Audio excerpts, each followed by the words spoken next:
নমস্কাৰ, মই চিন্তু কলিতা।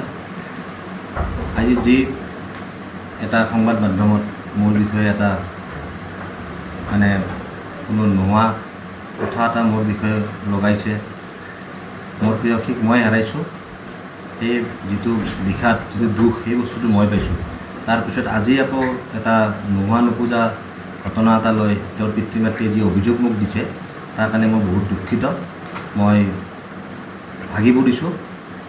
তেওঁলোকে যিহেতু আৰক্ষী চকীত তেওঁলোকে মোৰ হৈ এজাহাৰ দিছে, যদি আৰক্ষীয়ে যদি মোক উচিত তদন্ত কৰি মই যদি দোষী, তেন্তে মোক তেওঁলোকে জেললৈ প্ৰেৰণ কৰিব পাৰে।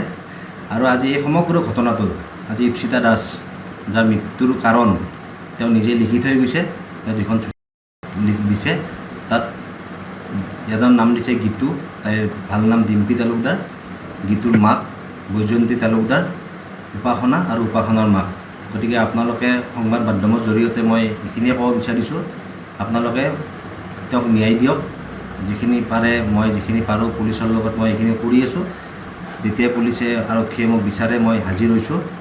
গতিকে বেছি নকওঁ, মই অত্যন্ত ভাগি পৰিছোঁ, কাৰণ আজি 5 দিন আগত মই মোৰ প্ৰেয়সীক মই হেৰাইছোঁ। গতিকে আপোনালোকে বিবেচনা কৰিব। ধন্যবাদ। নমস্কাৰ, মই চিন্তু কলিতা। আজি যি এটা সংবাদ মাধ্যমত মোৰ বিষয়ে এটা কোনো নোহোৱা কথা এটা মোৰ বিষয়ে লগাইছে, মোৰ প্ৰিয়সীক মই হেৰাইছোঁ, সেই যিটো বিষাদ, যিটো দুখ, সেই বস্তুটো মই পাইছোঁ। তাৰপিছত আজি আকৌ এটা নোহোৱা নোপোজা ঘটনা এটা লৈ তেওঁৰ পিতৃ মাতৃয়ে যি অভিযোগ মোক দিছে, তাৰ কাৰণে মই বহুত দুখিত। মই ভাগি পৰিছোঁ।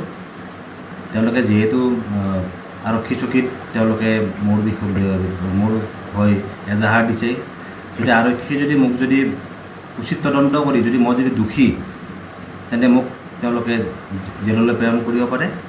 আৰু আজি এই সমগ্ৰ ঘটনাটো আজি ইপ্সিতা দাস, যাৰ মৃত্যুৰ কাৰণ তেওঁ নিজে লিখি থৈ গৈছে, তেওঁ যিখন লিখি দিছে, তাত এজন নাম দিছে গীতু, তাইৰ ভাল নাম ডিম্পী তালুকদাৰ, গীতুৰ মাক বৈজয়ন্তী তালুকদাৰ, উপাসনা আৰু উপাসনাৰ মাক।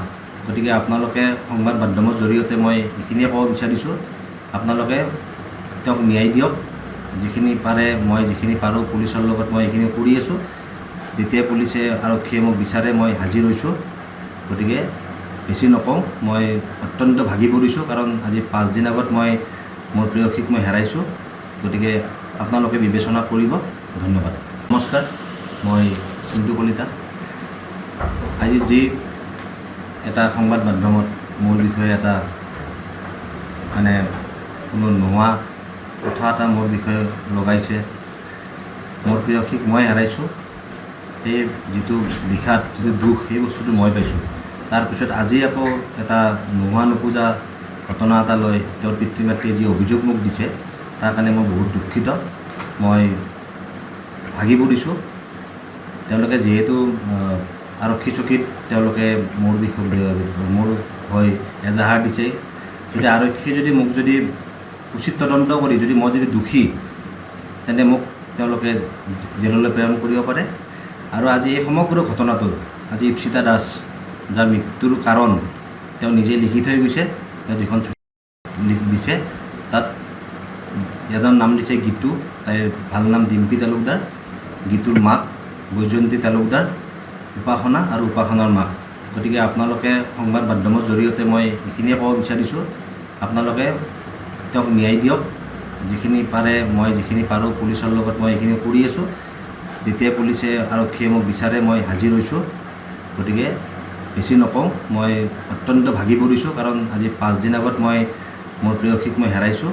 গতিকে আপোনালোকে বিবেচনা কৰিব। ধন্যবাদ।